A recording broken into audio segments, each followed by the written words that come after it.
Bago ka sumakay dun sa sasakyan ng lalaking pinagsiselosan, Naku, may chikot. aware ka na magiging issue yun. Unang-una po is, hesitant ako. Baka kasi po maintindihan niya. Kasi yun nga po, gabi, in-explain ko naman po sa kanya. Hesitant. Nagpaalam ka naman sa kanya bago kayo hatid. Yes po. Pero agad-agaran na. Yung parang sabi ko, tapos na ako mag-gym, sasakay ako. Ilaki something dito, guys. Nung time na yun, wala po. Okay. Umalis sila, di ba? Daigang pogi. Kasama na yung may guy, kotse. di ba? Opo. Overnight, Hindi ka pinayagan. Hindi mo Overnight. pinayagan. Hindi nga. Yun, opo. Hindi naman pala pinayagan. Sinabi niya, wag na, hindi siya komportable. Pero ba't sumama ka pa? Kasi po, nung time na yun, Especially for you. So, ex na sila. Naisip ko po kasi na magna-nursing po kasi ako, tapos mag-a-abroad ako. Parang sabi ko sa Diyos ko, bata kasi pa to, ni-reassure college ko pa po lang talaga to. siya. Parang nag-plead pa nga ako na pagkatiwalaan mo naman ako. Kasi sinabi ko sa kanya, What happened talaga. after the swimming party? Doon During the swimming party, what happened? Really and the guy? biglang nagparang nalaman nung guy kasi kumanta po ako na parang sad ako. Ganun, Naku, parang yung mga tinanong ako ng mga pa-karaoke ka-gym, nights na yan. Bakit Yung malungkot? mga parinig-parinig na yan, iwasan nyo yan, girl. Ganun. Biglang doon na, bigla na nagparamdam talaga yung guy. Nagkaudyukan. Bigla siyang Kinis ka niya? Really? Dito? Legal courage. Dito, Patay. Sabi Anong kiss. ginawa? Ang awkward lang yan is, ayaw mo nasa live channel kayo, tapos nandyan, niluluto ka ng ex mo na ganyan, di ba? Ayun, nasa live kayo, di ba? Ayun, yung reaction ng lalaki, nagpipigilan talaga eh. Nangiyak na eh. Paano nung kinis ka? Oo. Ay, sabi ko po na, Bakit nagawa ng candy? Wag ganyan kasi hindi. Paano siya nakalapit sa'yo? Oo.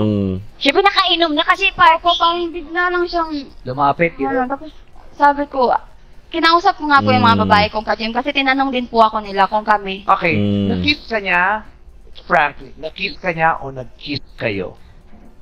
Nag-kiss na po ako. Kasi magkaiba yun. alam niya na alam nung guy Ano na yung nasa profile niyo ha? Nakalagay doon, nag-kiss sila. Patay kasi nung O, galing. na-kiss siya, hindi yung nag-kiss sila. Iba yung nag-kiss sila nung ano. Isa lang ang may dito lang, dito lang. Oo. alam May na gusto. nung ka-gym mo tsaka mga friends mo na kapag sumama ka dun sa Nagkakabalikan party, ba to? doon na kayo ni Kian. Hindi po, doon pa lang po nila nalam. Nakipag-break habang nasa party. So, mas pinili ang party kaysa sa boyfriend. Nung kinis ka ng...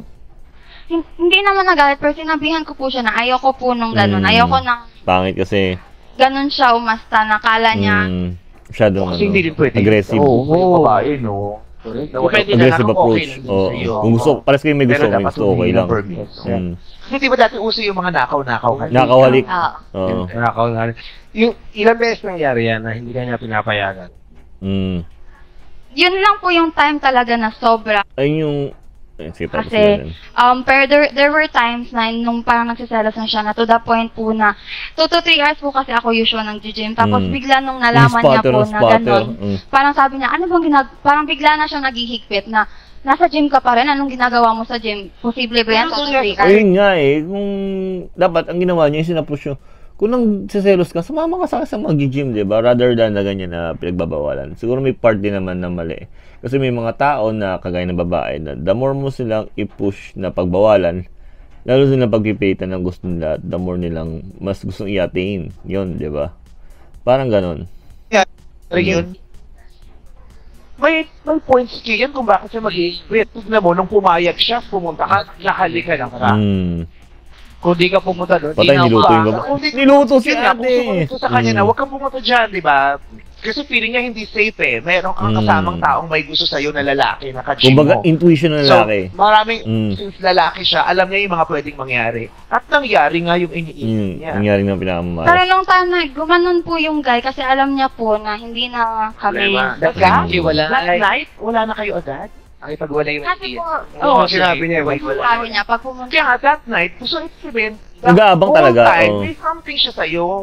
Kasi, Kumbaga, lutong-luto na. nung sinabi niya, huwag kang pumunta, yun din yung time na sinabi niya, break na kayo, di ba? At yun din yung time na nakita kayo, at yun din yung time na pumorma siya agad sa'yo, at yun din yung time na hinalikan ka niya. Nangyari yung Nag-abang isang gabi, oo. So, the whole, hindi mo pwedeng 0 to 100. Kumbaga nag-abang na talaga. Siyempre, daigang abangers ng lahat, di ba? Tamang abang lang yan, abang diskarte, tamang bulong, at the perfect moment. Ayun na yun. Mayroon siyang something sa'yo. Pero Jamie, alam ba nung guy na nagsiselo si Kian sa kanya? Yun. Yung mga dyan After nag-open na po, parang yung mga nag-open up na yan. Yan. magahan na po. Yari kayo Kasi doon niya yan. lang ata, doon niya lang daw nagparamdam doon sa swimming. Hindi, kaya kinuwento mo kasi doon. Kinuwento mo, naghiwalay kayo. Hindi ko po kwento whole story. Ang sabi ko lang na parang gano'n na kami sa nagkakamaktrakan kami. sila. Pero ikaw, Jamie, ready ka na, no? Parang feeling ko ready ka na eh. Kasi nung sinabi niya na Walay na tayo. maghiwalay na tayo. Pero Mm, tumuloy handa na ka pa siya. rin. Parang sa sayo, parang Pwede niyo Oo, kahit Ramdam break niya. na kami, okay lang. Hindi po, sa lahat ng Wawa na yung mga bata. relationships ko po, ako po Relationships. talaga yung parang hindi na po ako nagbebeg na Never beg. Nothing. Kasi beg is too big. nagmamakaawa na wag na tayo, Mm. ano. Parang ready ka na nga, no? Pero hindi ka naman kailangan mag-beg. Di ba sinabi niya lang, Oo. diba? Parang pinapili ka niya eh. Pinapili Actually, ka siya eh. yung nagbebeg na huwag kang tumuloy, di ba? Oo. Kasi po Kumbaga, nung time na yun, kumbaga yung naisip ko- lalaki yung sinasabi na I want to save the relationship. It's either you choose me or do you choose the ano, diba? Ayun na mahirap. Eh, kunyari ganyan na ano, parang ang relationship nila, in my point of view, it's just like one-sided. So, yun. Kasi magne-nurse po ako. Pag pumunta po ako sa ibang bansa, paano po pag may ka-work ako, kunyari Masyado doctor, siyang advance tapos mag-isip. nandito sa kanya. Mm. What if po, gusto niya po ako mag-resign? Kasi, Mga ganyang mindset is mga, sabihin natin kung magka-college student pa lang, mga ganyang mindset is yung mga hindi pa stable sa in a long-term relationship. Kumbaga, gusto pa subukan lahat ng bagay. Inuisip mo agad ang what if kung hindi mo pa naman sinusubukan at hindi mo pa nararanasan ang mismong situation. Tsaka syempre, dadating naman ang point na magmamature silang both each other. Diba? Malay natin yung bata kasi seryoso pa kasi nga bata pa siya, marami pa insecurity sa buhay, stuff like that. So may mga what if pa yan. yung doctor, dumediskarte sa akin. So, parang naisip ko po na hindi ko kaya In-advance niya na kagad. someone na ayaw ako pagkat Ikaw, wala. diba? Ngayon, nasa relasyon ka. Pag Mm. pumaporma sa yung lalaki, papayag ka pa ba? Yes. Diba? Hindi po. Sineset ko naman din po yung boundary. Kaya nahalikan ka. Ayun yun. Nung Luto, time na yun luto. po, wala na po ako. Hindi na Reset po ako na yung ganun boundary. kasi busy po ako na malungkot ganun. Tapos parang, Lutong luto. tsaka medyo tipsy na ko na po talaga na Hindi niya alam. Set ang boundary. Hindi mo inalaw yun. Eh, paano kunyari naman yung lalaki, di ba? Sabihin na natin yung set aside. Si Vice ko na kasi masyadong ngayong sinaset aside na naluluto yung babae. Pero syempre, paano naman yung lalaki, kunwari, nagkaroon ng gusto sa iba, di ba? Pero that's a different story, di ba? Diniluto lang ni Vice kasi yes, yun. hindi. mo inalaw, sadyang Nangyari. iba yung lalaki. Aggressive lang. Kaya ngayon mo lang ba Kasi kung nahalikan siya, hindi niya rin naman fault, di ba? Mm. Kasi meron din naman talagang lalaking susunggap sa kanya kahit may boundary pa si Aggressive. Jane. Sabi nga si Kung Jong. merong salbahe talaga yung lalaki, susunggaban siya. Susunggam. Tinatanong ko lang ha, para lang malinaw. Pero, dito naman sinasabing kasalanan mo yung kung ba't kinari.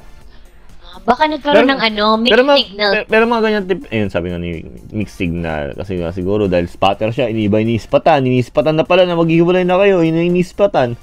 Ayun nga, meron silang rapport, napag-usapan, may connection. So, siguro nga, mixed signal na, ayun nga, yung akala nung lalaki is okay sila na mga ganyan-ganyan. At saka syempre yung lifestyle, sabihin natin ganun. Yung mga nakaw na halik, yung mga wala lang sa kanila yan, di ba? Sa 2024 ngayon, usong-uso yung mga ganyan, lalo sa mga kabataan ngayon, di ba?